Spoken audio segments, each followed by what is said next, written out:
Healesville Sanctuary, and up in the hospital specifically, Healesville Sanctuary has what is called the Australian Wildlife Health Centre, and it's designed not only to service our collection animals but also wildlife.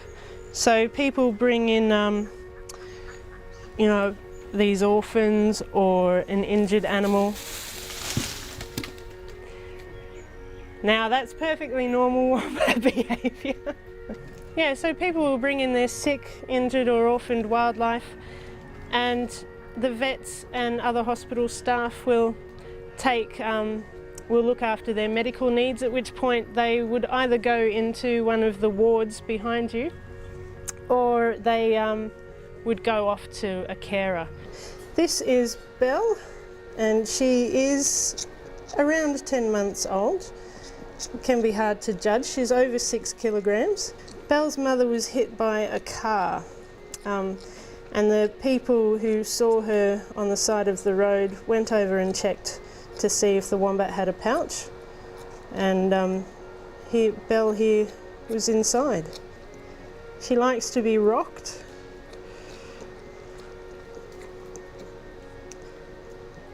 And I don't know if it makes any difference, but I like to sing to her sometimes. So.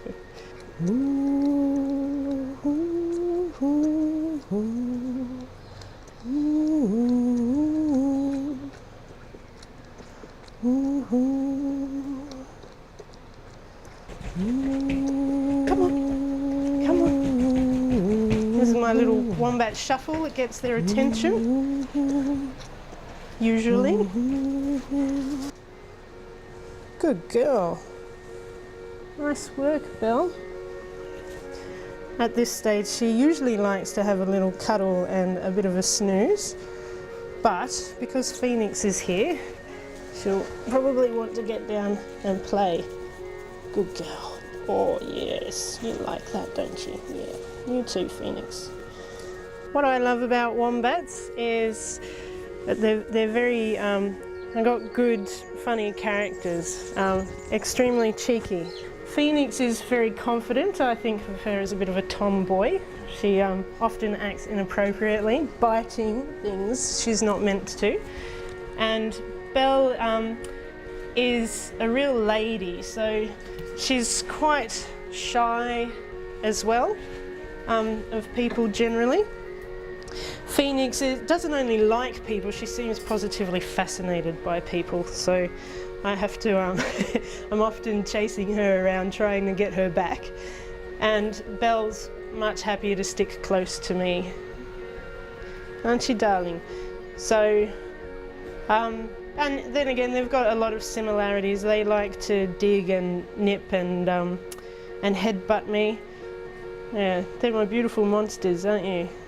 Oh, not at the same time, girls. Goodness, you'll hurt each other.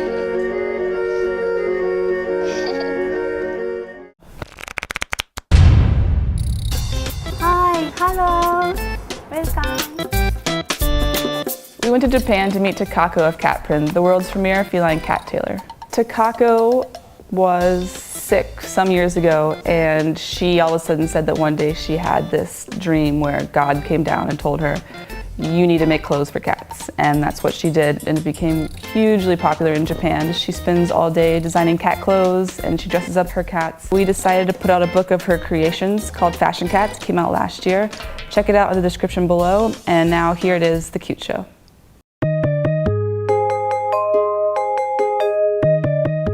私の会社のブランドは猫のお洋服屋さんキャットプリントを言います。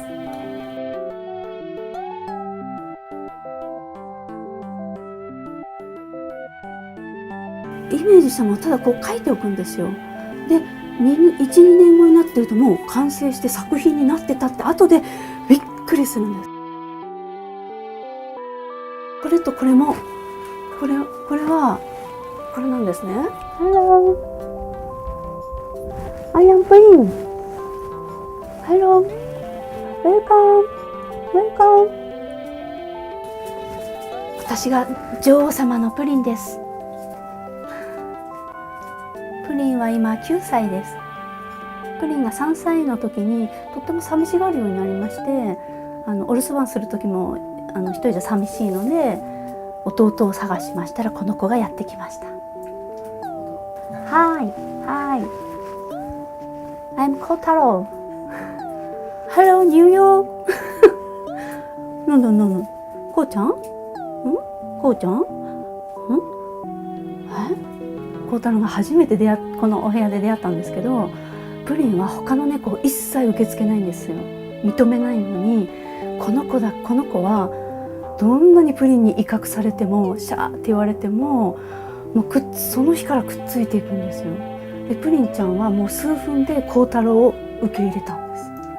今までどの猫とも仲良しになったことがないのにこの子だけなんです。すぐ舐めてあげて、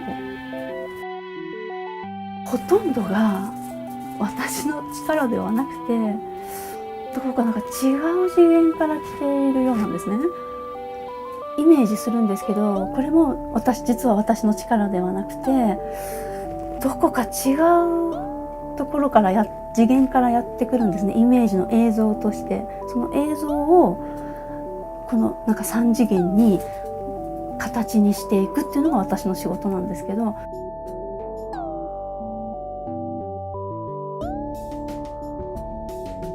誰もやったことがないお仕事だったんですけど、天から教えてもらったことなのでよしやってみようと思いまして、思い切って猫のお洋服をスタートしました。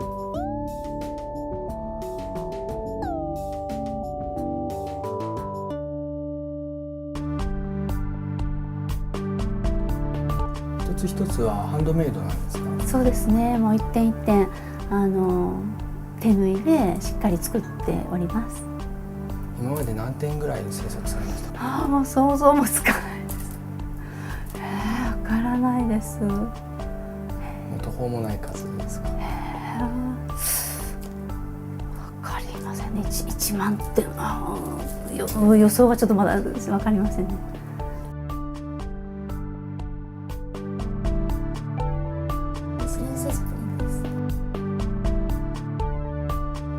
その足がクロスしてるところとかすごい可愛いですね。これは自分でポーズをしています。なかなかできないですよね。普通はできませんね。プリンちゃんっていうのは真っ白いスコティッシュフォールドの女の子です。女の子の猫です。スコティッシュフォールドっていうのは耳が折れてるんですけれど、耳が折れている猫で真っ白いっていうのはとても大変珍しい種類なんですけど、猫の雑誌って日本にあるんですけども、その本に真っ白い天使が生まれましたって一言が書いてあったんですね。この子だと思いまして、コウタロウは意識してません。おもちゃをポーンと上げて下がったところを取っていただくだけなので全くお仕事とは思ってません。コウタロウこれ遊びです。上手ね。コウタロウ女の子にもなれますよ。はい。これが難しいんですよ。猫に着せながらつけるっていうのが。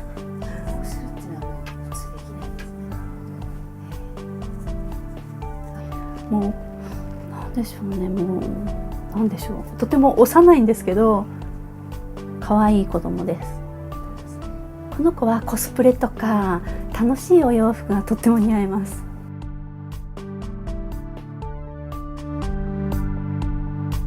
プリンちゃんは女王様なのでエレガントなお洋服が一番似合います。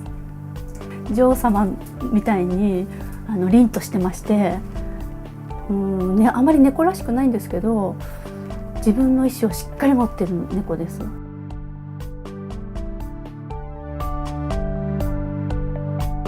この人気のウサギなんですけども、猫ちゃんとお揃いで男性が僕もかぶりたいって言われるんですけど、とってもそれはちょっと作れなくて、もう人間用はお断りしてるんですけども、この子が可愛くなるために私はデザインをしているので、この子のためだけに作ってます。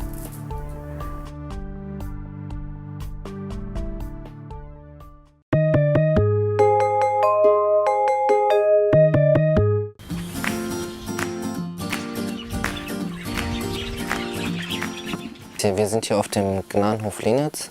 Wir sind Gnadenhof, Auffangstation und Wildtierauffangstation. Wir kümmern uns halt um Tiere, die keiner mehr möchte oder die irgendwo gefunden wurden.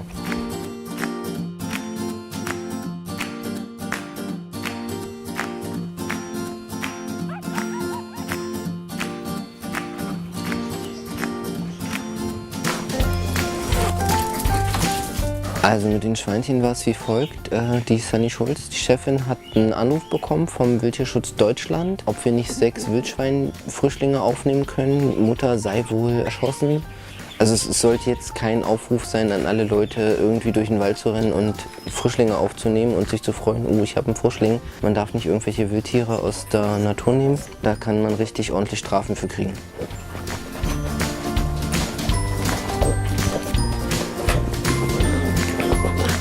Ja, die Wildschweine fressen, schlafen, machen Unsinn, toben mittlerweile auch schon gut rum. Also sieht manchmal aus wie eine kleine Katze oder ein kleines Känguru. Wenn sie sich irgendwie erschrecken, springen sie nach oben. Baby erzieht sie ja auch so ein bisschen. Baby ist hier die Kleine neben mir. Die ist ihr Mama-Ersatz. Kümmert sich so schön liebevoll um die 6.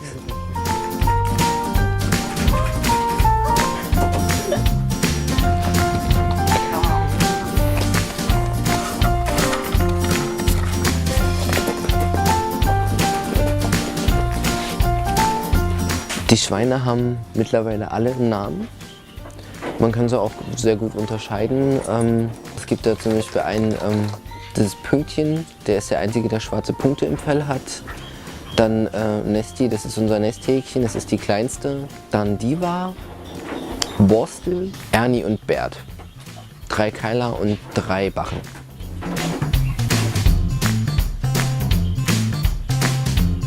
Die Charaktere der Schweine sind alle so ein bisschen unterschiedlich. Der eine, der möchte nur fressen, legt sich danach wieder hin und schläft. Dann einer, der macht ständig Stunk, also der ist der Rudelführer. Der beißt auch alle anderen beim Futter so weg, also bewacht den Napf. Pünktchen ist so der Frechdachs und der verfressenste, ist auch der größte. Ist halt nicht jedes Schweinchen gleich.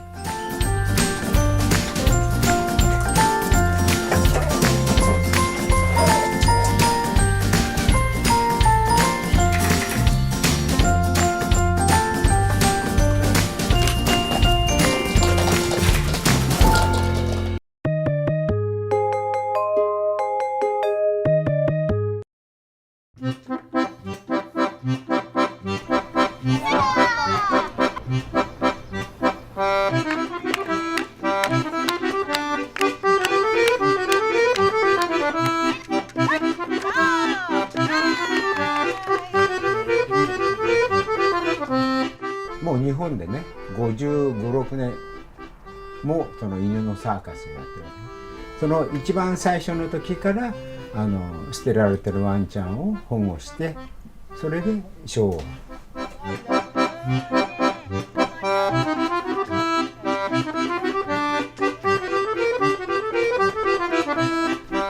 犬はこんなに能力を持ってますよ。こんなに可愛いことをするんですよ。そういう素質を持ったワンちゃんたちを捨てないようにしてくださいっていうメッセージを発してる。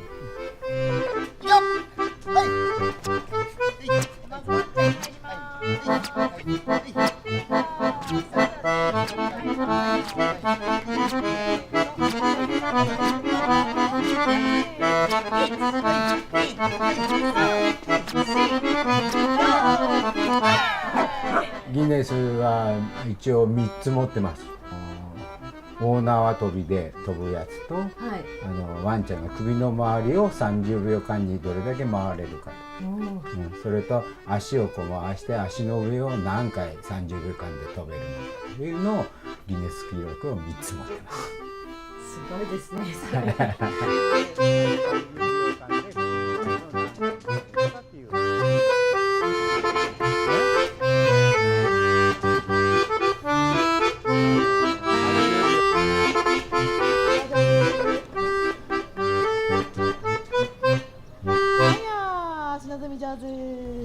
人間でいう大家族だと思ってればこれはプリン。プリンちゃん。プリンちゃんは今何やってるんですか、プリンちゃん。縄跳びですね。縄跳びの得意な子。一個一個。この子はまだ若い。一回、例えば僕らが捨てられてるワンちゃんを飼うでしょ。そしたらもう死ぬまで面倒見ますので、まあ、ショーの方は引退しても、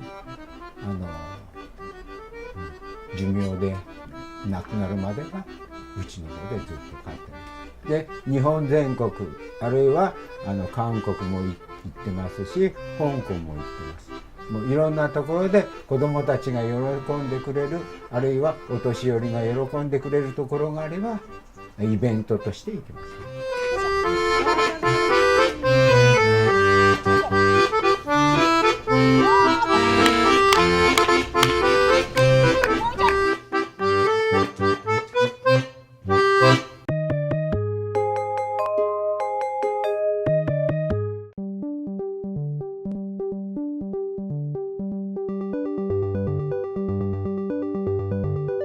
Hi, I'm Alana Adler, and we're hedgehog and hedgehogs. That's awesome. The bane of my mother's existence. Oh, it's so weird because they're so cute. I want to pet them, but then... Yeah, they're fine with being petted, you know, once you're holding them, but when the hand just comes at them, they freak because they don't know what's going on. They're very independent. They'll take you or leave you. Yeah. If you want to interact with them, great. They do enjoy the company, but they're also just fine about being on their own. That's definitely cute. There they are. Oh, what's with the tubing? The fact that they always like to go into tubes. It's because they like to burrow and dig. So they're digging. There are two of them in a tube. We've got a double tube action. It's a push me, pull you. So, do you know why hedgehogs are like illegal in certain states? Well, I know like California they're illegal, but I think that just has a lot to do with them cracking down on, you know, any animals that could be introduced and potentially, you know, become feral there. This is Isabella. She's very friendly. She's what we call a chocolate chip because she has a lot of white quills with some brown quills interspersed. So this is Chalk. I have two little snowballs to show you. Oh. Some people don't like the albinos. You kind of either love them or you hate them. I think they're very cute. Their quills are just growing and they had their first baby set. Now they're getting a bigger set. And he's actually being very good because he's letting us see his nose. Yeah. See if they want to run down the hall. They're so wobbly. Oh, look how nicely that girl is cooperating.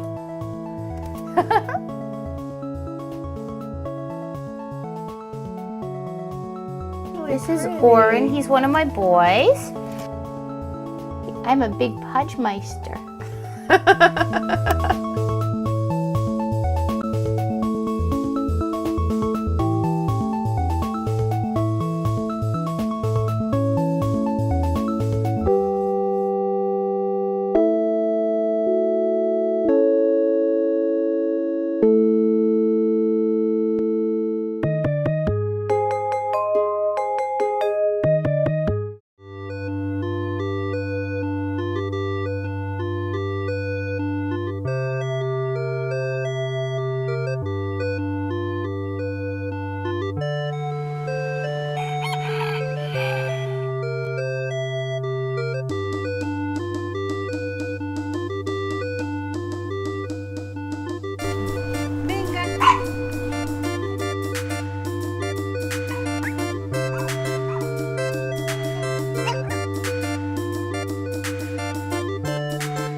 Chaclascán, que es el club de los perros sin pelo.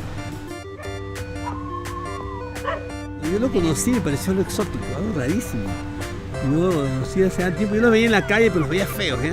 Porque andaban en la calle, entonces estaban todos pues arañados, todos cochinos, entonces no los veía en su gran dimensión. Y cuando un día llegó acá un perro de casualidad, entró acá el perro, se perdió, se una perra perdió. Yo lo tuve, entonces la bañé, la limpié, la cuidé, puchi, que se puso pues preciosa. Entonces me pareció algo exótico, su mechón, esa tenía un poco de pelo en la cabeza. Y ahí me gustó mucho, ya no sabía ni qué era, porque me investigué un poco al toque, pues me puse, y era un perro de Perú. Que le dicen en Estados Unidos, le llaman orquídea incandó. ¿En realidad los usaban para qué los incas? ¿Cuál es la historia? Mira, la historia es muy variada, o sea, que tiene muchos años. Hay unos perros que eran los más bonitos, los más estilizados, les ponían como un collar, porque se ve que hay unos guacos que tienen como unos distintivos aparte. Estos los tenían en los templos, en las autoridades. Y por esto de colores así oscuros, claros, los soltaban en la noche de luna. Los perros que son de color oscuro no sufren mucho. Tienen sequedad, tienen que hacerle crema cualquier producto que los hidrate. No te lo voy a echar porque no necesitan, porque están. Pero hay perros que tienen una piel tan maravillosa que tienen como una grasa natural. Yo vi y dije, pero yo me puse a pensar cómo era antes, ¿no? ¿Sabes cómo hacían? Yo los he visto ahí en sueltos, se embarran. O sea, habían charcos de agua y se embarraban. Y cuando hacía sol, se embarraban. Y cuando no, se metían al agua. Mi cabello este va a ser completamente más chiquito, míralo. Entonces puede ser que este sea pequeño. Ese es grande. Sí, ese es grande. Es raro, parece un dálmata, ¿no? Los rosados también son raros, como el gringo. Súper guapo ese perro. Sí, guapo, ¿no? Sí, guapo. bien bonito.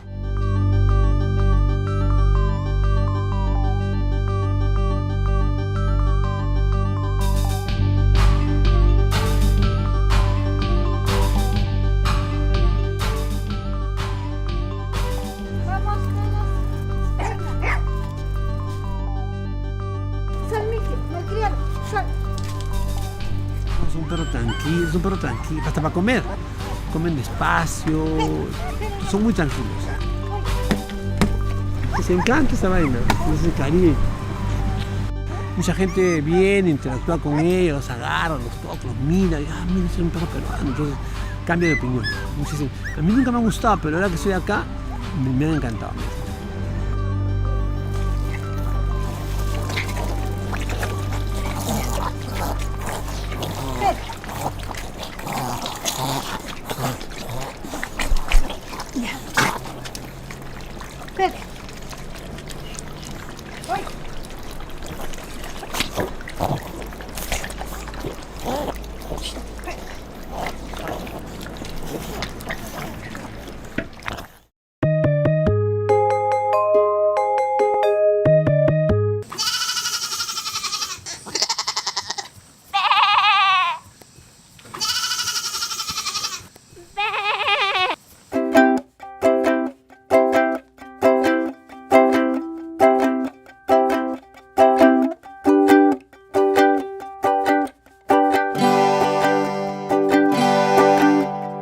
A really fun thing to do is watch them run. Here.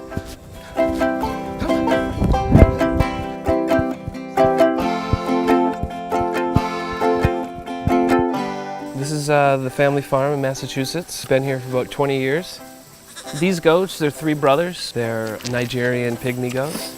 They are African. They're used to really hot climates. So they do really well in the summertime.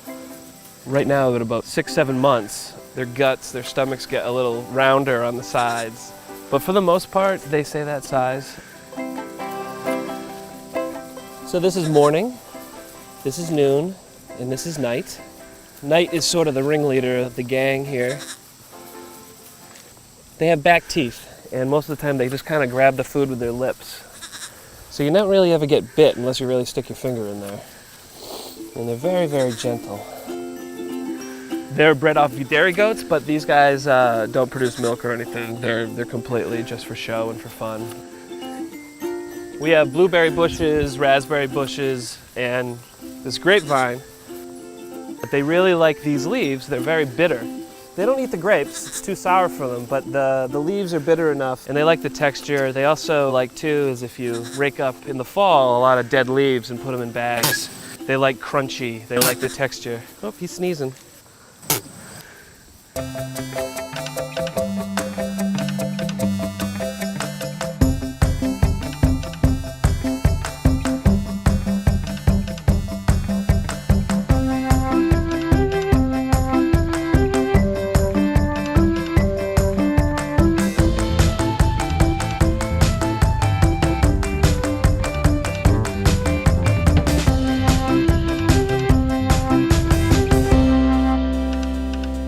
Sire usually follows these guys around and kind of herds them a little bit, but as he is right behind them, they drop out their little pachinko chips out of their butts.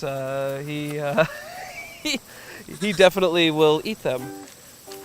We have about 30 chickens, we got our dog. We have a big fish pond where we do koi and catfish. We got a big rooster and about 25 hens. So we got about, looking at like 18 eggs every 30 hours or so. What's really cool about living in a farming community is that you can barter and trade and, you know, sort of connect with your community by giving your eggs away and trading them.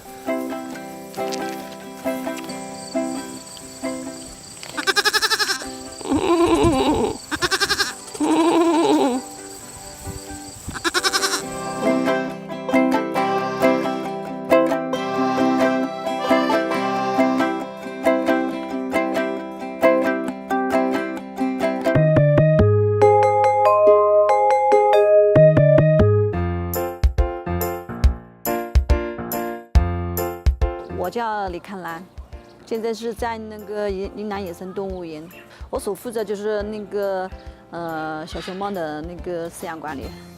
那你可以介绍一下小熊猫的特色吗？这小熊猫呢，它就是体型肥圆，然后就是说浑身都是那个棕红色，嘴周围呢跟那个呼吸都是白色，它有那个蓬松而长长的尾巴。小熊猫主要生活在什么地方？一般情况下，它是居住在那个高海拔的2000到3000的地方，要有那个就是说树木充裕，或者是就是说有竹叶的地方。一般情况下，它就是那个早晨跟那个黄昏的时候活动，白天一般就是说躲在那个就是说树上啊，或者是那个树洞中休息。请问你第一次跟熊猫接触，有没有留下什么深刻的印象？第一次来养这个小熊猫嘛，就是怀着一种既兴奋又好奇的那个心情。就是兴奋呢，就是说看着这个动物呢，既可爱，然后又温顺，就像一只那个小猫一样。就是感觉的第一感觉呢，就是想说是能够抱一下，但是结果呢，就是抱不到。你能给我们介绍一下它的可爱之处吗？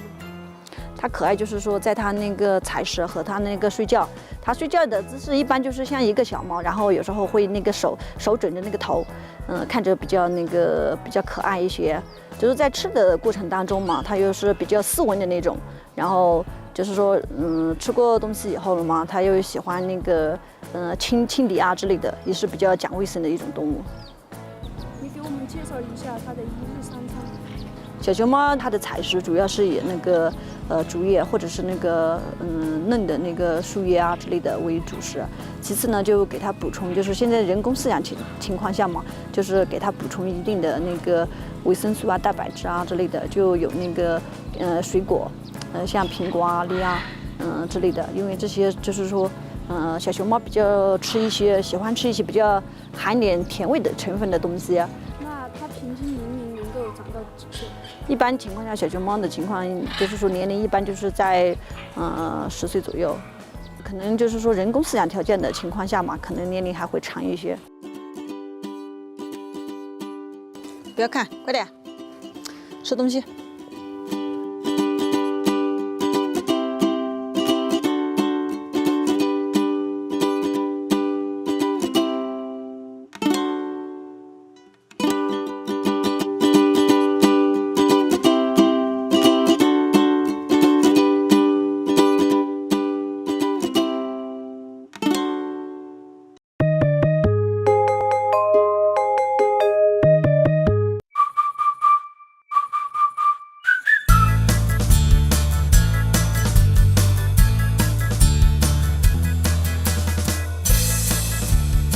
My name is Annette Ramos. I'm the fashion editor at Vice, and today you're at my house because I'm babysitting for my parents' sugar gliders. Go. I know that they're from Australia. They're marsupials. They're closely related to koalas. They're called sugar gliders because of their preference for nectarous foods. They basically just eat fruit and insects. I'm feeding them peach yogurt. They hate all other flavors though, which is weird. They're very easy to take care of. Apples, Gatorade, and grain, and maybe some yogurt. Their tails are so long because they can actually use them to wrap around things. And they have these crazy long tongues too. They're like this long. They clean themselves. You'll see them huddled up in a ball together, just like licking each other. They have little flaps underneath both of their arms. You put it on a high ledge, they fly off. No, no, no. You're not going in my closet. When we first got them, it took a while to get used to them because they would just jump on you. And sometimes if you're not turned the right way, they'll jump into your hair and just like dangle there. Come on. Yeah. During the day, I let them crawl around because they're normally really tame and sleepy. So they're not trying to experiment. Where is she? They actually sleep most of the day. They're nocturnal, so they wake up at 10 p.m. normally, and they go to bed around 10 p.m. But every now and then they wake up during the day just to play, and then they go back to sleep. But when they're awake for like 12 hours. They love this wheel, which is extremely loud. Because they're awake all night, it's a little difficult taking care of them in a studio apartment. And then occasionally at night they'll bark if they want your attention. Like when they first wake up, they want to see you.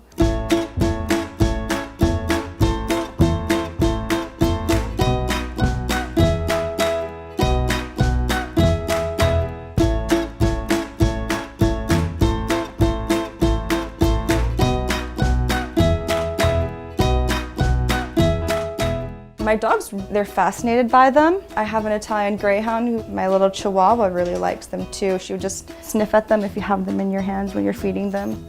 I think they're about done with us for today. They're gonna go back to sleep and wake up at 10. They don't want to play with us anymore.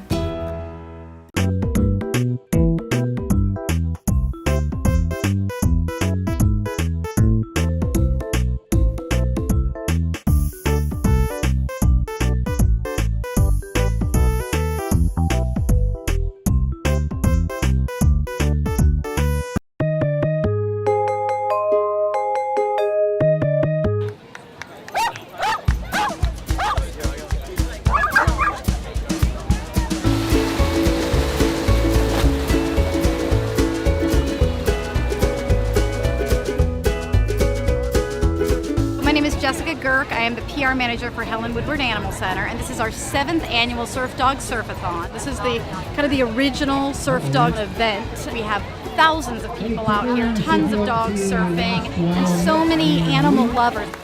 It's really incredible to see how much we can like bond with our animals in all sorts of ways that we never knew we could. Her name is Kalani. It means Heavenly One in Hawaiian.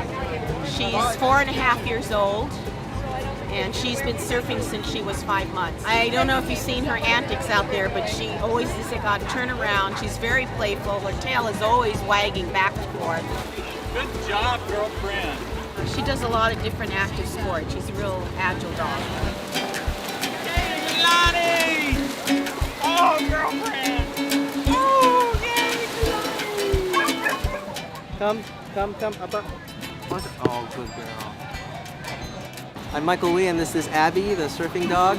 She's a 2-time Guinness World Record holder, and she's an Australian Kelpie. She was a rescue dog.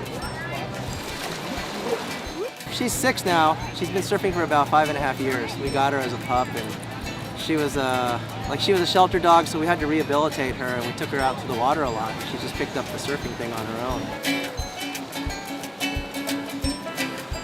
She is the best dog partner ever. We've done surfing together, paragliding, we go mountain biking, she climbs trees with me, we go hiking, she does everything. So she's just a great outdoor, adventure-loving dog.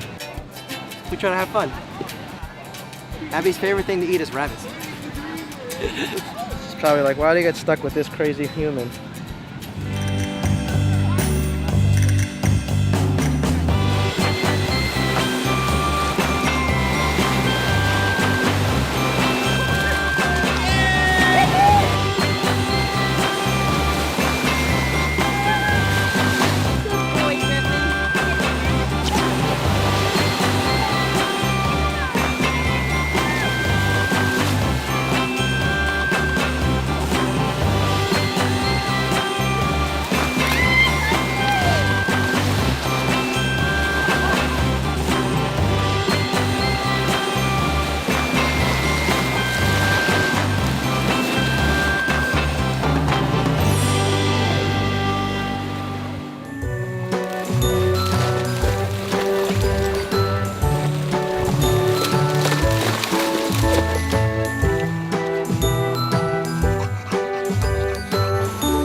involve everything from the sublime to the ridiculous, and it's fun. It is still a grooming competition. This is what people forget. It's not just a dog decorating competition. Our criteria is based on the coloring of the dog, it's grooming, there's technical aspects of it. How is the scissoring, the clipper work, is it clean? Here, there's no holds barred. Everything is pretty much legal with the designs, the creativity, and our presentations. It's a package.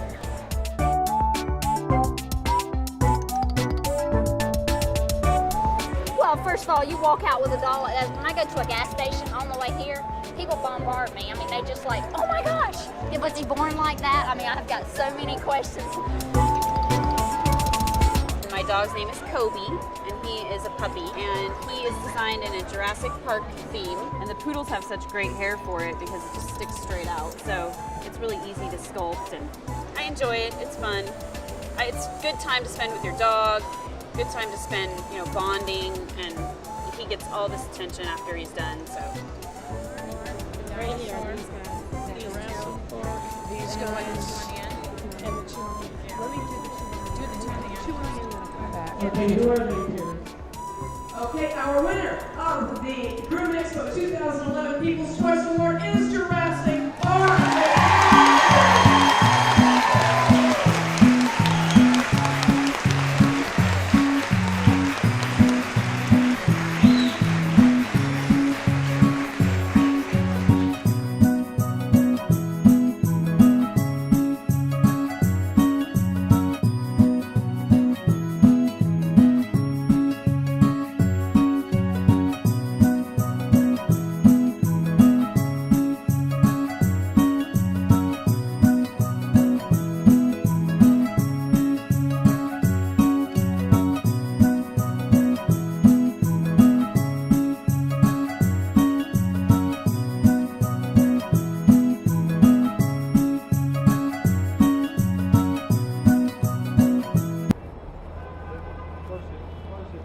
This is the baby werepup. His name's Joshua. It's a werepup. Half werewolf, half puppy. Speak Jesus, man. Oh, he will. He's nice, right?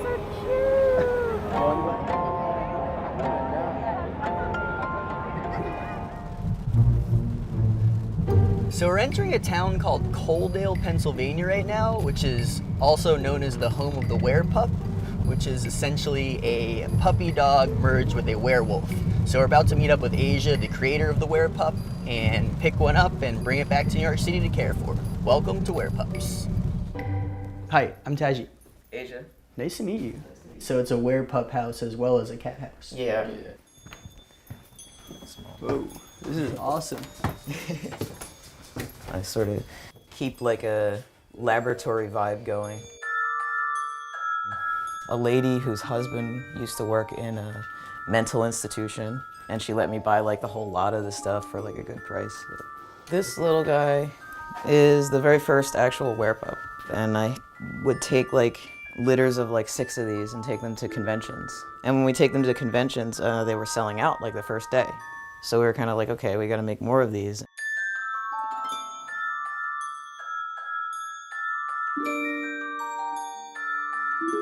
As you can see, I have a lot of things sort of waiting in the wings for me to have time to like finish it up. It's a fairly tedious process when it comes to making a werepup.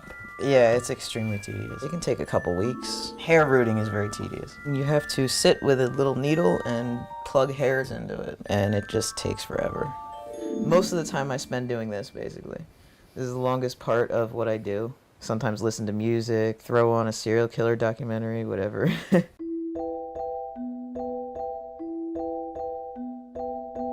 So how did you originally stumble upon werewolves? My mom kind of raised me on horror films, and then this film called Silver Bullet. There is actually a scene in that movie where one character is having a dream, and all of these people in a church turn into werewolves, and in one shot, real quick, you can see a lady has a baby, and it's not quite what werepups looks like, but that planted a really early seed in my head. Are there any people out there where werepups are more than just a novelty item for them, where it's almost like raising a baby werewolf in a way? There's a whole community on Facebook that they made themselves, and it's called Werepup Mommies and Daddies, and I'm in that group, and they all share pictures of their werepups in different clothes, and like they buy car seats for them. It's become a whole connection between people. Like they're kind of like family to me. Like I call them my pack. I don't call them my customers. It is all types of people. It is young people, goth people, people in the horror industry. You couldn't even describe the diversity. I'm actually looking to bring a werepup with me back to New York and care for. Absolutely. Well, we have some pretty feisty ones upstairs right now. What should I be looking for when I'm trying to choose my werepup? Well, if your goal is to get some funny stares from people, I might choose this one simply because his skin tone is closer to human. This guy, we actually named him Joshua after my nephew. And how is it so realistic in its like movements, it's almost everything? Like the general feel is almost like a baby. That is the material, the silicone. So once you put silicone on like a cloth body, it sort of takes on the movement of a baby. Like the head will be heavy. And I see that he has a diaper on. He has a diaper. How often am I going to want to change this diaper, you think? You'll smell it.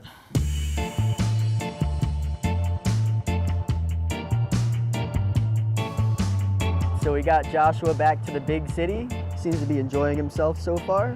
He's gonna head up to Times Square to see the sights. Isn't that right, Joshua?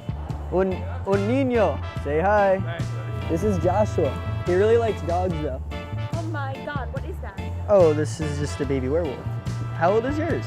It's been a long journey for little Joshua here. The kid's gotta eat. He's been biting me nonstop. We're gonna go get him a bottle. He's been like biting through pretty much everything I've offered him so far. And then that's the bottle. Thank you so much.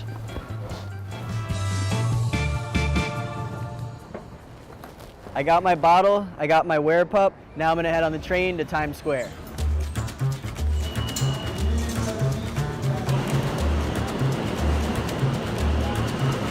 Check him out, yo. He's lit. Like I just gave him his milk like he's all good, like he's not gonna bite anyone. Hey, here's some milk, yeah. Yeah. Oh, you want a picture? This is Joshua. Hey, hi Joshua, sorry, he's really tired, sorry, he just ate. Yeah, Joshua's famous today. This is Joshua's special day, we're taking him to Times Square. Hey, how's it going? Oh look, the cops. Hi, hey. All right, this is it, Joshua, we made it. Times Square. This is a werepup, of course, Pound. What up, how's it going? What's up, guys, how you doing? What are you guys up to, he's wondering. You guys look so fancy. He's from Pennsylvania, where are you guys from? Scotland? Oh my, I don't think Joshua's ever met anyone from Scotland before. My werepup would like to thank you all for keeping Times Square safe. Yeah. It's half puppy, half werewolf. Would anyone like to give him a handshake? He's very friendly, he doesn't bite. Literally every person in Times Square right now wants a photo of the werepup.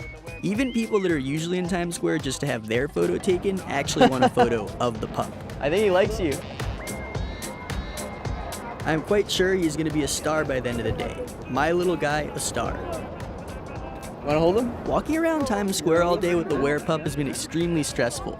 I now know what it's like to have a real baby. Pretty much at any given moment, you're worried someone's gonna steal it. So it's been a lot of fun hanging with Joshua in the city, but to be honest, I don't think he's really cut out for city life. With a population this large, he just draws far too much attention. To be honest, it's kind of a pain in the ass. So I think I'm gonna get him back to Pennsylvania where he can kind of just live a simpler life and just werepup out.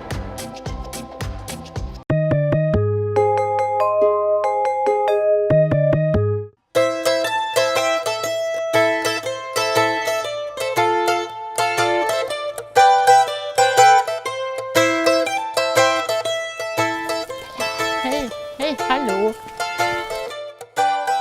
Ich bin Petra Oppermann und wir befinden uns hier im Zoo Magdeburg im Reich der Tiger und Schneeleoparden.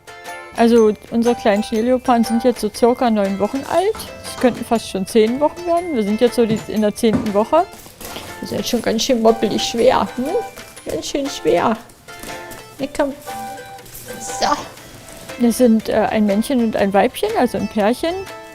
Noch ein bisschen auf dem Abenteuerspielplatz, ne? ist ein bisschen groß, ja? Und dann versuchen sie schon, die Welt zu erkunden und irgendwann, da hält sie auch nichts mehr, da kann auch die Mutti nichts mehr machen, da gehen sie einfach raus. Hey! Der klassische Tragegriff, die Jungtiere fallen noch in Tragstarre, das sieht man hier ganz deutlich. Das heißt, die verhalten sich da völlig ruhig, damit die Mutter auch die Jungen ungehindert tragen kann. Also das Eltern-Kind-Verhältnis ist bei unserem Paar ausgesprochen liebevoll. Und wir haben jetzt zum ersten Mal den Vater dabei gelassen. Und es geht fantastisch. Er kümmert sich auch rührend um die Kleinen. Sehen, dass er die Kleinen auch so ein bisschen beleckt und das macht er dann schon. Kleiner, mutiger Kletterer. Mal Papi besuchen. Das ist wirklich eine tolle Familie. Die Kleinen verbringen den Tag noch mit Spielen, mit Schlafen, mit Trinken. Nochmal spielen, nochmal schlafen und nochmal trinken. Ja, Schneeleoparden, die haben auch sehr große Tatzen. Man sieht da schon, dass die sehr gut behaart sind und das wirkt ja auch da, wo sie vorkommen, wie Schneeschuhe. Das ist jetzt mal wieder der Tatsache, dass Katzen unbedingt wasserscheu sind, also auch Schneeleoparden, manchen gerne mit Wasser.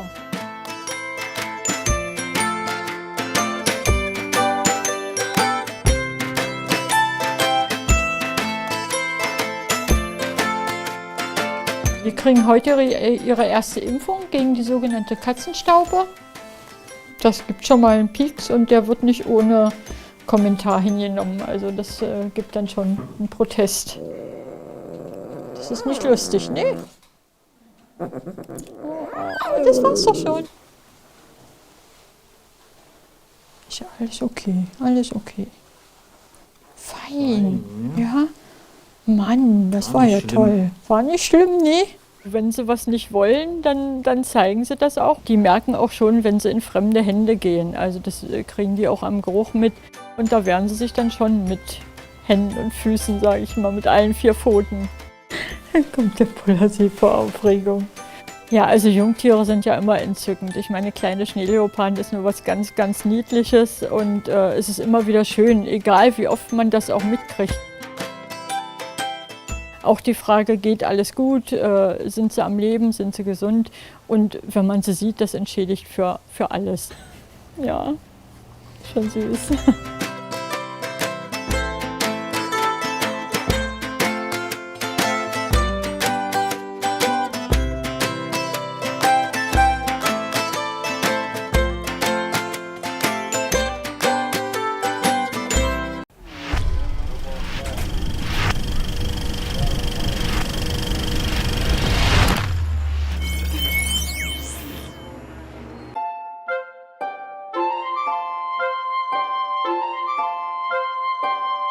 My name's Jeffrey Bussolini, and by training I'm a sociologist and a philosopher. My main area of interest is to study cats, feline-feline interactions, and feline-human interactions. This is one of my favorite shirts here. This is probably my single favorite shirt here. Hi, you're soft. I've lived with cats for a long time, since I was about 10 or so, or maybe 9. We've done our best in the Center for Feline Studies to pay heed to the way that cats interact with one another, the way that humans interact with cats. And we spend a lot of time meticulously observing and trying to make sense of some of their behaviors, some of their communication repertoires. The other thing that I study, because I grew up in Los Alamos, New Mexico, is the history of nuclear weapons development. And one of my teachers told me, you can't just be thinking about nuclear war all the time. You've got to have something else to occupy your thoughts that's less bleak, that's funnier and more engaging. I get emails whenever there's a new Maru video, and like as soon as I get one, I'm like, stop everything. I need to see what Maru's up to. It really is like a drug. It just makes you feel good. Just give me the cuteness, unadulterated. I don't want to hear anything. I don't want to see anything. I just want the cute stuff concentrated in my face. My name is Amy Kellner. I'm a photo editor at the New York Times Magazine. Before that, I worked at Vice Magazine, and when I was there, I invented the Cute Show. I don't even think you should be shooting me for this. You should just hear my voice and just show like a close-up of a kitten, you know? Like, that's all you really want to see. My favorite episodes of The Cute Show, cat print was like back in the days of MySpace. People would use them as their like profile picture on MySpace all the time. The popular ones were in like the frog hat or the bunny hat. I would just always see those, and it was always the same cats. And so I did some internet sleuthing, and I saw that it was, you know, this Japanese woman in Japan who is a cat tailor. Many animals, especially younger members of animal species, have resemblances to young humans. So these things like kind of larger eyes, a particular kind of facial structure, kind of round facial structure, and that humans have an evolutionarily developed capacity to sympathize with and protect young humans. So the theory is that many animals, they trigger the same reaction for us. She says that she started making clothes for cats because God told her to. I want a message from God like that. Hello, Juliet. Welcome to the Center for Feline Studies. Please come in. This is where we study interactions between the cats and between cats and humans. They spend a lot of their time hanging out here in the different areas of the center. We've got our workstations where we can take notes about what they're doing and transfer those notes to the computers. All right, so this is from April 11th, 2008. We see 2 cardboard boxes of cats and 4 people standing around. 2 tourists from Denmark are talking to the cats, trying to calm them down, saying that if they weren't so far from home and on vacation, they would take the cats in. We have 2 different sites of the center. This is the main site, and there are 4 cats who are usually here. We have another site, a 2-cat site, where 2 sisters named Esmeralda and Mimi live. We also have a lot of photos, and we have some videos, but it's invaluable to have thousands or millions of different vignettes of cat behavior going on the internet. It's a subculture of like cuteness and humor.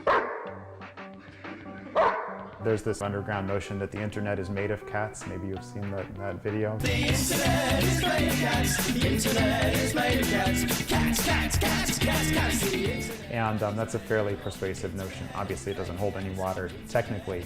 Maybe we've gotten so jaded from all the sex, drugs, and rock and roll that there's nothing left except for just cats.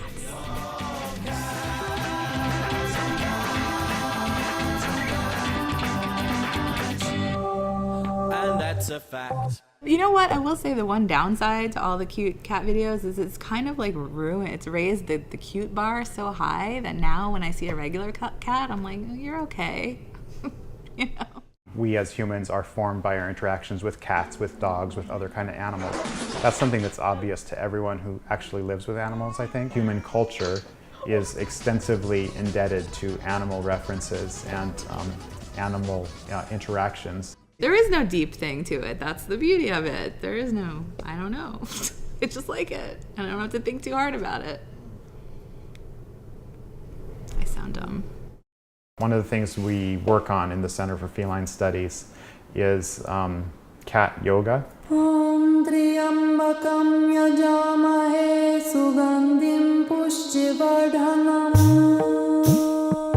try to systematically look at yoga with cats. So the way in which a lot of their movements are basically a form of yoga because they're very limber, but then beyond that, how they'll join in yoga with us as a kind of intersubjective, communicative experience. Hey, Prima. Come on.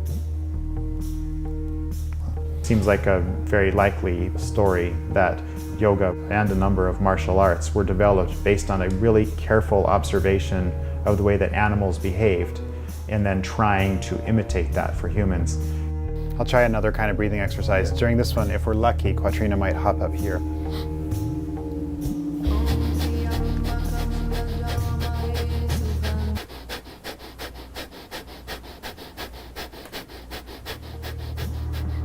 The thing that got me interested in cat yoga in the first place is that I would just be doing yoga at my house, or we would be doing yoga there in the context of the Center for Feline Studies, and they started to join in. They started to show an interest in taking part, either by imitating some of the poses or by joining in, by like getting on your stomach or getting on your back in different poses. Hey, Quatri, come over here. Quatrina, oh hey. Prima. All right, they're all doing their own thing, I guess. Sorry.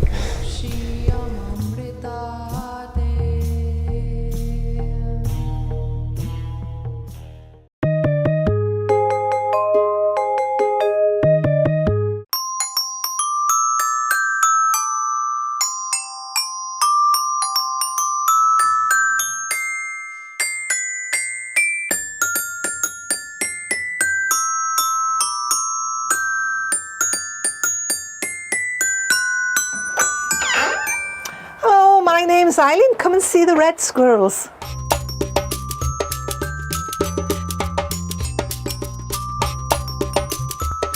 Upstairs, into the bedroom.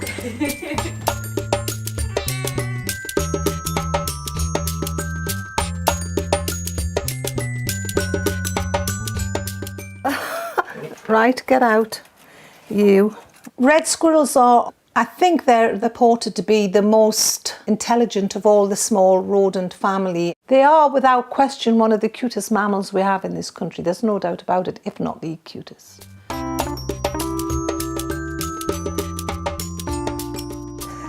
These squirrels were in a dray in a garden. We had terrible gales here, and the dray blew out of the tree. There were actually 5 of them, and when they went out to have a look, one was dead. And the other 4 were starting to crawl along the path. So they took them to the local vet in Alnwick. The sanctuary then rang me and said, can you take them? Because they were going on holiday. Oh, they're all joined in now. There you go. Now, how cute is that? How cute. There are 3 girls and 1 boy, so the boy is easy to distinguish. He's the runt of the litter, he's the smallest, all he wants to do is sleep. Whereas these 3 girls are hyper.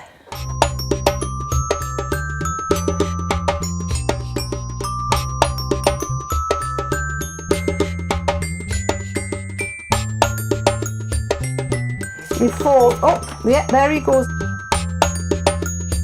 Don't you dare jump in that coffee. So you like mother squirrel? At the moment, I'm mummy and I suppose my husband's daddy. For me, looking after any baby really is a joy. I think I must be a natural nurturer, and when my children left home and had grandchildren and proceeded to live miles away, I just had nothing to nurture. The cutest thing about red squirrel is I just have a thing about the little tufts that get on the ears. That really just melts my heart.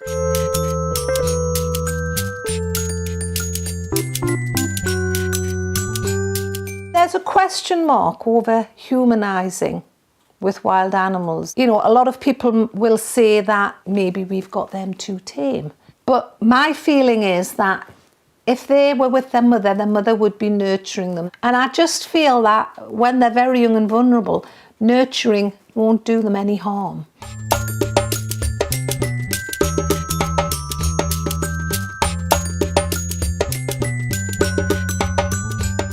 Well, that is the most unprofessional squirrel feeding I have ever done.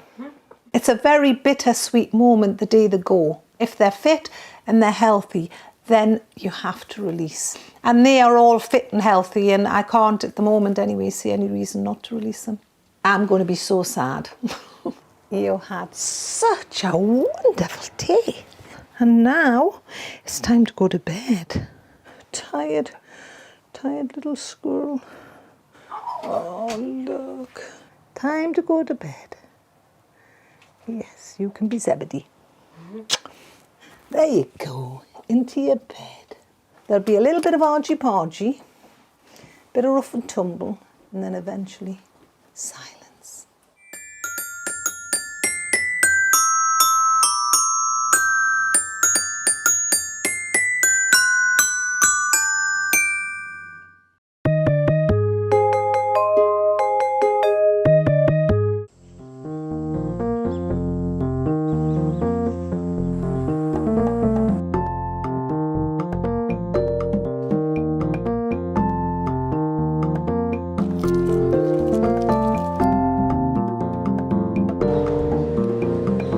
Well, my name is Claire Trimer, and I'm a baby sloth wrangler at the Sloth Sanctuary of Costa Rica. Well, we probably have about 135 sloths here under a roof that we're caring for. There's pretty much sloths everywhere you look around here. I have several roles here. One of them is to supervise the babies. I weigh them every morning, keep after the health issues. Oop. You went poo yesterday. Sometimes their mothers die, and in that way they're orphaned. Sometimes if a mother senses that a baby is too weak to survive, or they actually have some kind of problem that the mother has sensed, these babies are not strong enough to cling and they fall to the ground repeatedly. A mother sloth is vulnerable every time she comes to the ground. And if she thinks that this sloth is not going to survive, she's not going to keep coming to the ground and risking her life over and over again.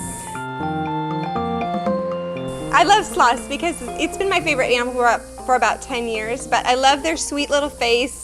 They don't ever want to hurt anybody. They just want to be happy and be peaceful, and I just love their sweet smile. My day as a volunteer involves a lot of hard work. You know, your payoff for the day is getting to interact with the sloths and play with the sloths and maybe even hold the sloths' babies and take them for walks. This is Alfie. He's actually a year old. We don't know why, but Alfie never gained a lot of weight. And his fur is still the texture of baby fur.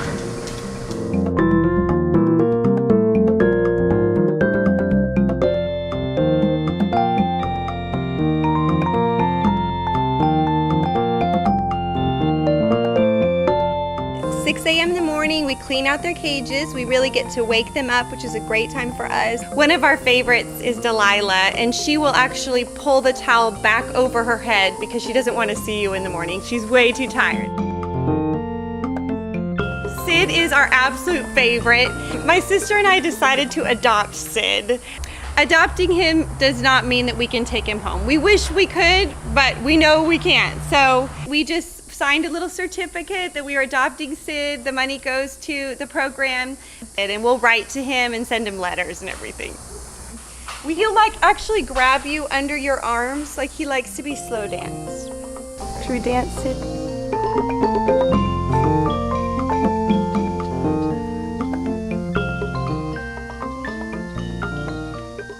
Well, occasionally someone says, how can you tell them apart? And I always want to go, how can you not tell them apart? Yeah, you can tell them apart. You can tell your children apart, so you can tell the baby sloths apart. Yeah, they're just a huge part of my life. I'm with them almost every single day. And they are sort of like my children.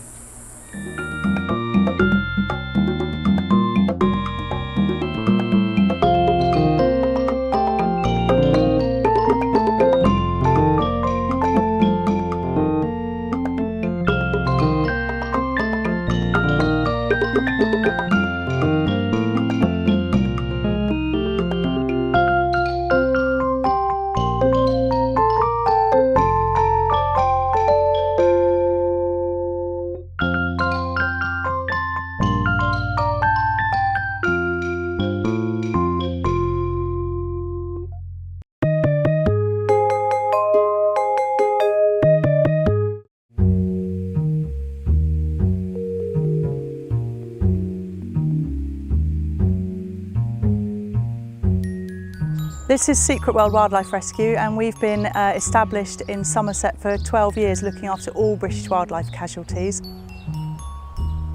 My name's Sarah and I'm the animal care manager and the veterinary nurse. The role of my job here is really to care for all of the animals that come in, assessing all the patients, rearing all the babies with a team of 8 staff that are all dedicated to getting them all back to the wild. Let's come and meet some of the animals.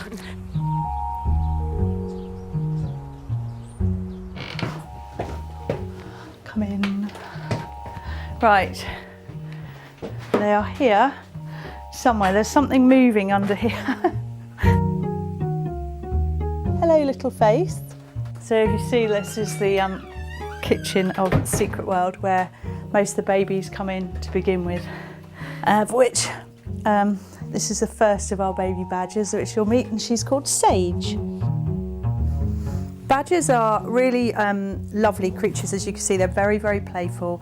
They naturally live in great big social groups, and they're extremely funny, playful, interact an awful lot with each other, quite boisterous, a lot of rough and tumble, and everything she's doing at the moment is completely natural behaviour that she would do to other cubs and will continue to do so when she's an adult. Well, feeding time with the badger cubs is always the best time of the day. If you're giving them a bottle, it's just lovely and it's really rewarding to do it. But the rest of them, you make up this great big mash of different types of food items, and they really just roll around in it, get completely sticky, covered in the food, and then you just have to clear all the mess up again.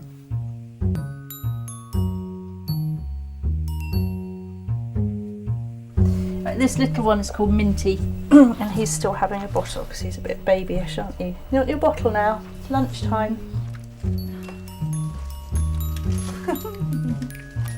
Oh.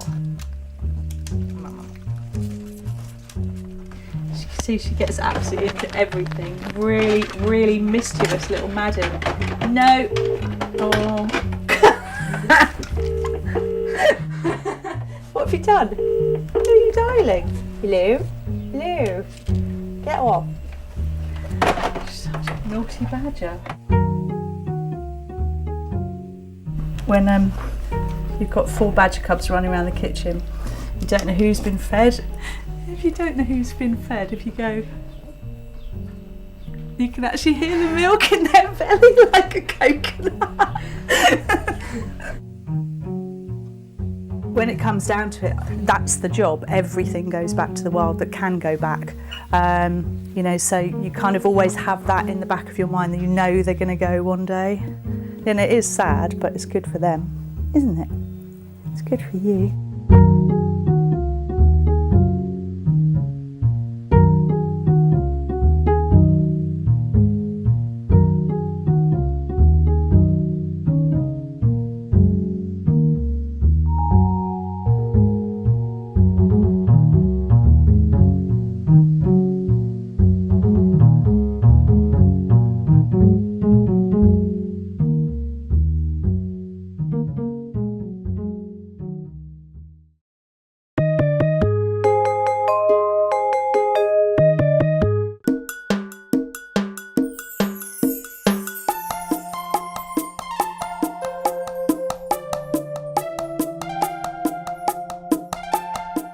My name is Tina Larsson. I'm from Borlänge in Sweden, and this is my rabbit Flora. We're at the Harrogate Event Center. It's that the name of it.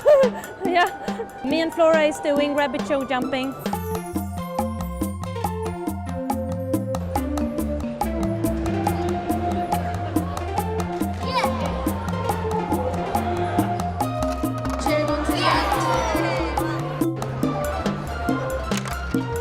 She really enjoys herself when she's jumping. I look at her and see how fun she has. I don't think she cares about the trophy, but I think she'd be interested in beating Cherry. This is Cherry. She's 2.5 years old and she really loves jumping. And she's off. Oh, she's quick. She's a very happy rabbit. She's very fun. She lives in my house. When I'm open my fridge, she's coming. Oh, do you have something for me? Or she loves carrots and hay and ordinary rabbit food. I don't know if she really wants to win. I think she thinks it's fun to jump, and that's why she's doing it.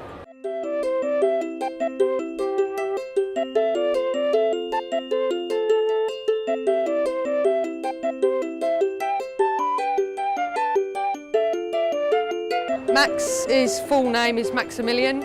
Max has been training for a month. Very hyper, very enthusiastic. Not too sure what he's doing all the time. He still really, really tries hard. Max is the youngest bunny in the competition at the moment, at 6 months old, and everyone loves him because his little ears go up and down as he jumps.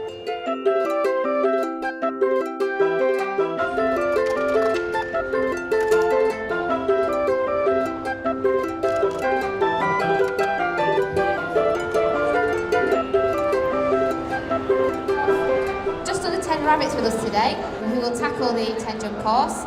Stopwatch ready? 3, 2, 1, go. Come on, woo! Let's cheer her on. There we go, the bridge.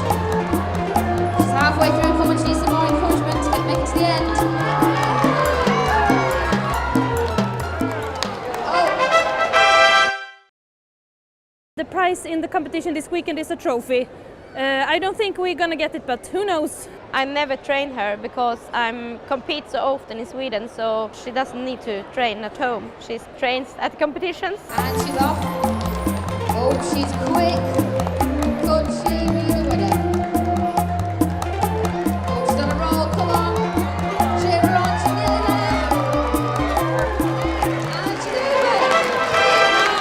Well done, Sherry. She got the trophy. Yeah, today she was the winner, but you never know tomorrow.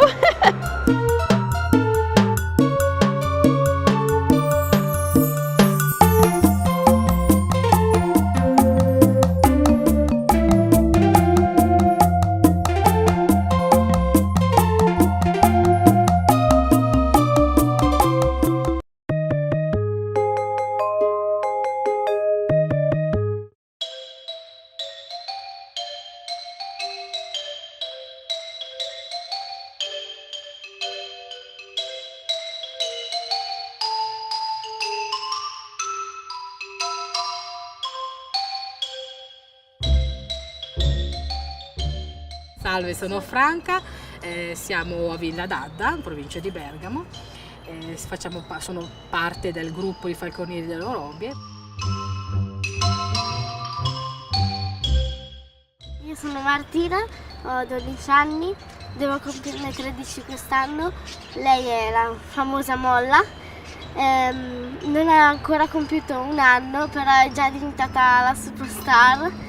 E sarebbe anche la mascotte del gruppo.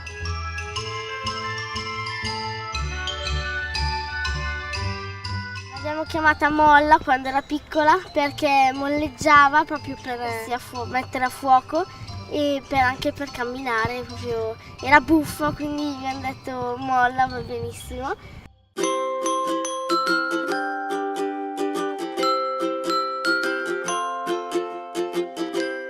Nel nostro gruppo abbiamo vari animali, fra cui i notturni sono diversi, tra cui la famosa civetta che è Molla. Dopo abbiamo Wendy, che è un asciugato africano, Fumetta, che è un allocco dalle zampe rosse, Strix rufipes. Abbiamo Snoopy e Heidi, che sono due barbagianni. Snoopy è il maschio e Heidi è la femminuccia. Il loro nome scientifico è Tito Alba. Abbiamo anche il gufo reale della Virginia e il gufo reale africano.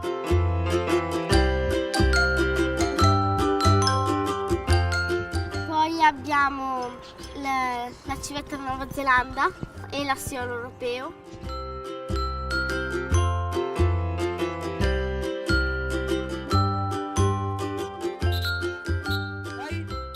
La mia passione nasce proprio per caso, perché dei nostri amici ci hanno regalato un barbagianni piccolo che è Snoopy, che è stato il nostro primo animale. Diciamo che quando era piccolo siamo riusciti ad addestrarlo fino ad arrivare a un super imprinting. L'imprinting è l'affetto tra uomo e rapace. Si deve dare loro l'imprinting, praticamente cibandolo manualmente, quindi gli si dà il cibo manualmente per poterli appunto avvicinare il più possibile a te, quindi diventi la loro mamma.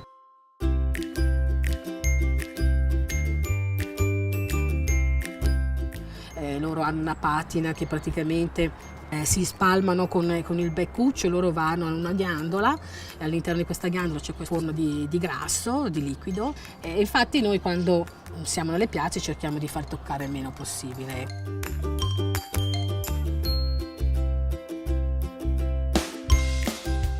Logicamente noi tutti i giorni dobbiamo comunque avere il contatto di coccole ai nostri animali per forza, però verso la gente dobbiamo cercare di far capire loro il perché non devono essere toccati, perché comunque è rispetto. A me piacerebbe diventare una veterinaria di rapaci, specializzata nelle malattie aviarie, sugli animali esotici, per poi aprire un centro di recupero per rapaci.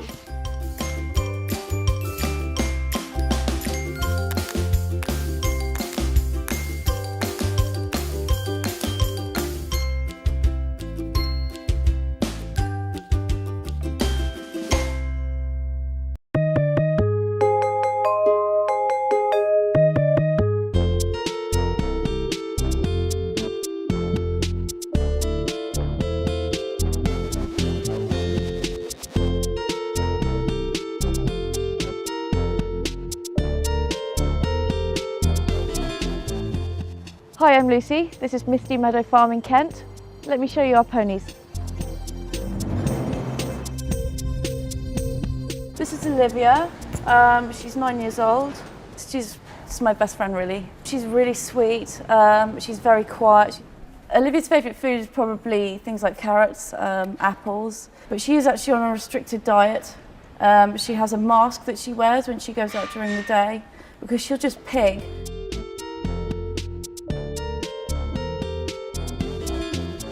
Why do you like Shetland ponies? Their size, they're very cute, they're very friendly. Oh, she's with the dog.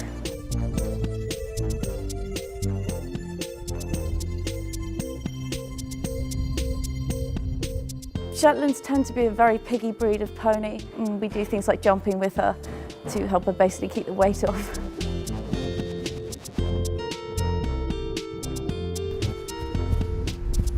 Good girl. This is Olivia's passport.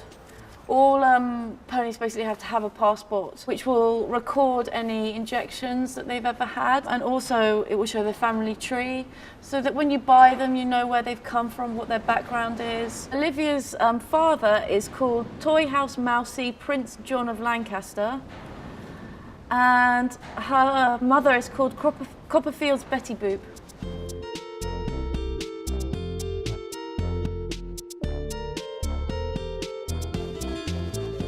She's friends with a lot of people, a lot of the ponies in her field. She probably has a special mate that she hangs out with. They tend to have a best friend each.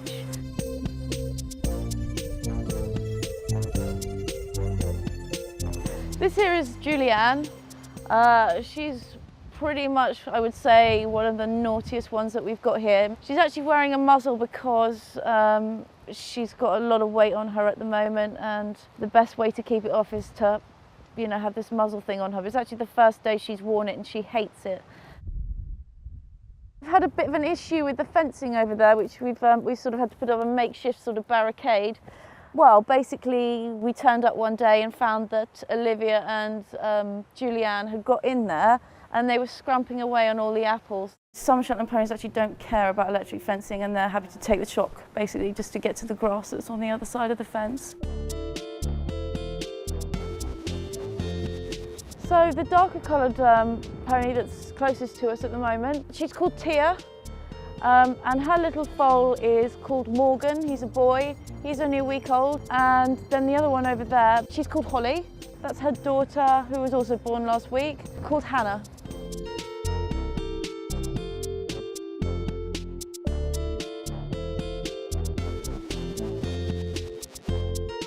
Yeah, they're so fluffy at this age. Fluffy and tiny.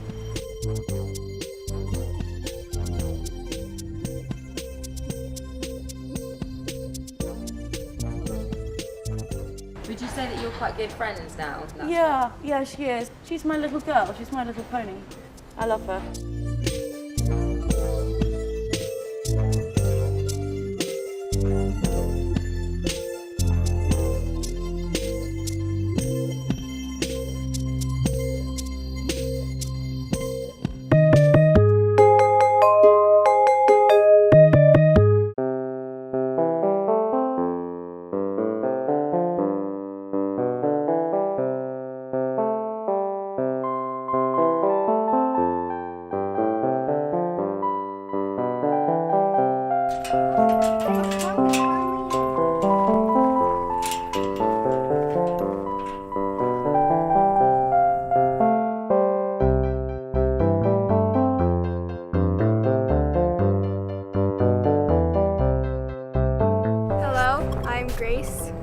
I live here at Hidden Pastures Alpaca Farm with 65 alpacas in the backyard. Hi, my name is Paul Holmesburg. I live here at Hidden Pastures. I like these alpacas a lot. Hi, I'm Anthony, and I'm Paul's friend. I'm 9 years old, and I come here a lot. I know a lot about alpacas too. Hi, I'm Kayla DeFrank. I come here a lot. I basically know my way around here blindfolded. This is something called fiber on them. And if you see the inside of it is very crimpy, that's ideal in an alpaca. These alpacas were shorn in April, so they probably only have about an inch of fleece right now.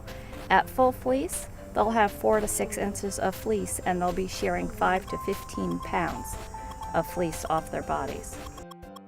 I love to send my fleece to a mill to make it into yarn, and then I sell yarn at the various yarn shops in the area, as well as we go to different farmers market with an alpaca, just to let people know what an alpaca is and what a wonderful product they do create. Alpaca socks in the winter are extremely warm. I usually sleep with them because they just keep my body heated instead of, I'm cold, I'm cold. Who's this little guy? This is a girl. Her name is Jewel. She's about 6 months, half a year old. This is Neptune's baby. There's her mom, Neptune. This baby has blue eyes, which means she is deaf and can't hear. She's very adorable and fuzzy. And how old is she? 4 days old. 4 days.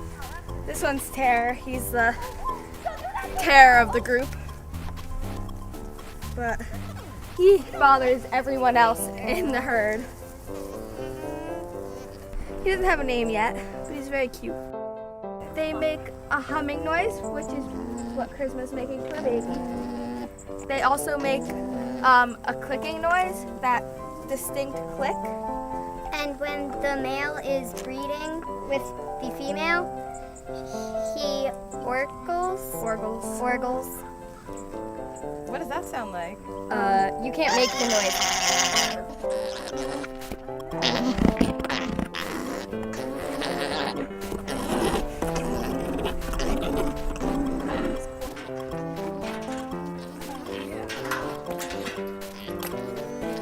Yes, this is baby Cassia. She's got very exotic marks on her head. They come in 22 natural colors. They are very sweet animals. They're just around you.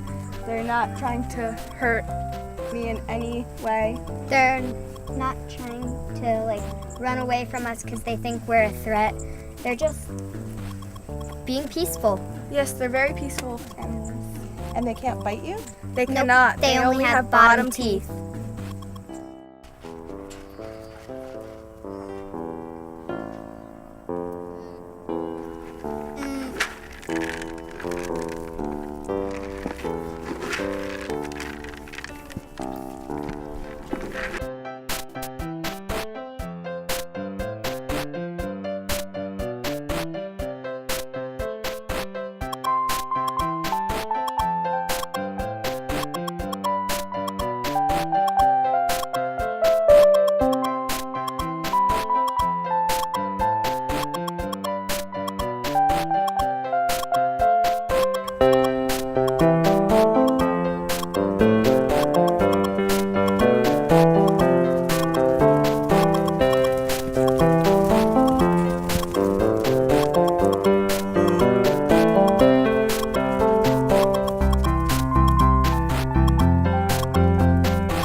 My name is Paul Moylette, and we are at the New York Aquarium.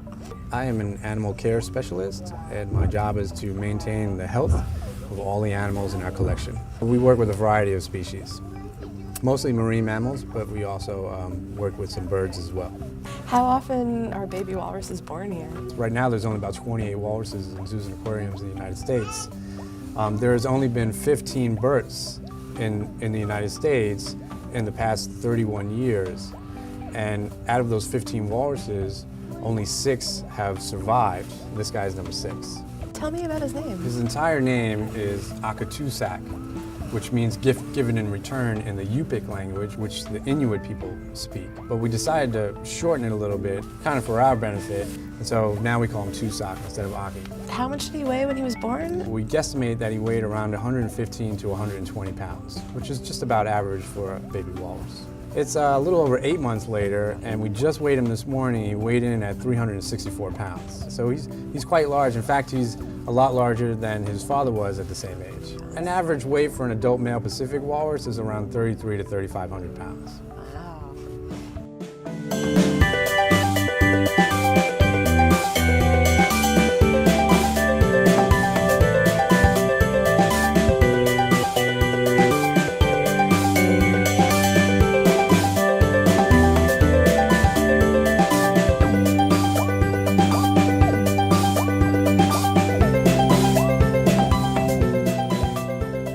What about the temperature of the water? Is it super cold? The temperature of the water has to be maintained at a very cold temperature. These guys are Arctic animals, and so they really need it to be cold. And it gets down to about, the coldest I've seen is 42 degrees. Did they like it when it was snowing last week? They love the snow. They actually make snow angels. What they like to do is crawl up onto the snow and just kind of roll around, make these big walrus-sized snow angels. So tell me a day in the life of a baby walrus. Well, the baby walrus that we have, at least, is very independent and very curious, and he's always into everything. They use suction to eat, so they suck on anything that they can fit in their mouths, and they're like, hey, can I eat this? And they suck on it, and what does this taste like? Oh, it tastes good, it doesn't taste good. And so that's how he pretty much spends his day. Marine mammals, for the most part, are very intelligent animals. We do train our walruses to do a number of what we call show behaviors, which is kind of fun for the public. They wave and they salute. They do a lot of vocalizations on command.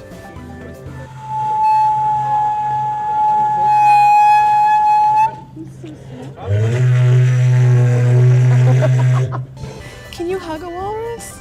You can definitely hug a walrus if the walrus wants to be hugged. You gotta keep in mind these guys are wild animals, and sometimes they like a good scratch, and they'll actually fall asleep if you rub them the right way. But at other times, they choose not to be touched, and we just have to respect them. Have you ever hugged one? I hug them all the time. Oh, are walruses your favorite?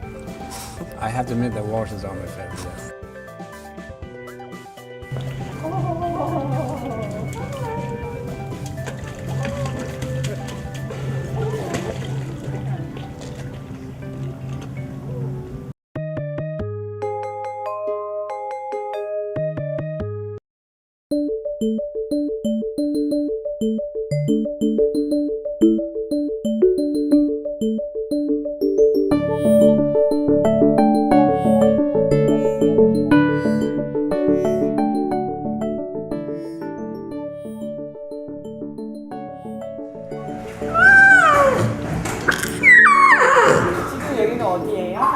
지금 이곳은 인공포육장이고요. 어린 동물들을 키워서 돌려보내는 그런 역할을 하는 곳입니다.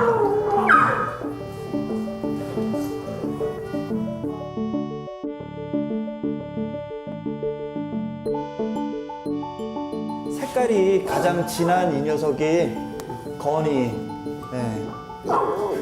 그리고 거니, 요 녀석이 고니, 네. 그리고 아니다. 너 일로 와. 요 녀석이 감. 일로 와. 뭘? 리 막내. 리 알았어. 그럼 얘네 엄마는 어떤 이유였죠? 지금 얘네들 건공감리요? 네. 얘네들 같은 경우는 맹수다 보니까 새끼를 낳았을 때는 저희가 이제 어쩔 수 없이 한 하루 이틀 사이에 새끼 상태 보고서는 분리를 해서 저희가 키워내는 거죠. 나머지 녀석들은 다 잘 키웁니다. 네. 그러면은 얘네들이 어느 정도 크면은 이 모습을 하게 되나요? 저희가 잡고 있는 기준은 1년 정도, 네, 1년 안에 저희가 돌려보내게 돼요. 이게 왜냐하면은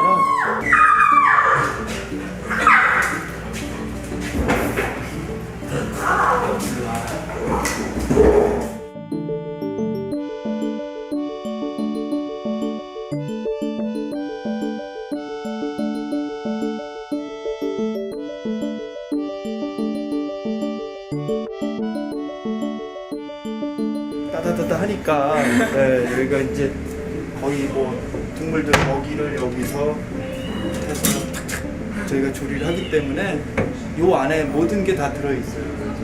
보시면은 지금 우리 사자들 거니, 고니, 가밀이 먹는 요 먹이들. 이리 와.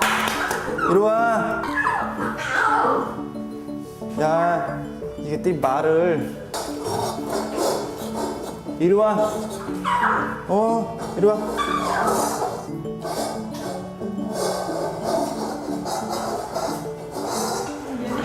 사자자로 가면 섭섭하실 것 같아요. 근데 어차피 섭섭한 거는 잠깐이고요. 얘네들이 건강하게 잘 자라서 또 어미한테 가면 섭섭함보다는 오히려 잘 커서 잘 갔구나.